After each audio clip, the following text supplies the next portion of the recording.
Сайлаудан кейін Қазақстанда елімізде қандайды бір саяси қоғамдық өзгеріс болады дегенге сенесіз бе? Жалпы не өзгереді деп ойлайсыз?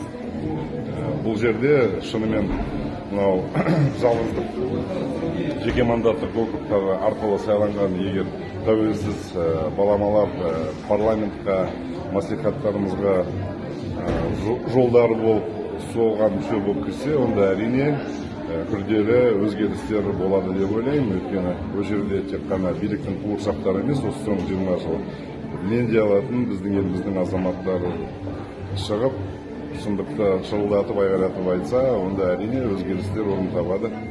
Сол үшін күресіп жатырмыз. Әділ сайлау өтеді дегенге сенесіз бе? Өйткені билік айтады, әділ сайлау өтеді деп кепілдік беріп жатыр. Біз жаңа Қазақстанда өмір сүріп жатырмыз дейді, қаңтардан кейін. Жалпы өзіңіздің пікіріңіз? Өзімнің пікірім, мен енді сеншек жігітпін, сенгім келеді, Тоқаевқа да сенгім келеді, ол кісімен енді жеке таныспыз, сырласқанбыз да бірнеше мәрте.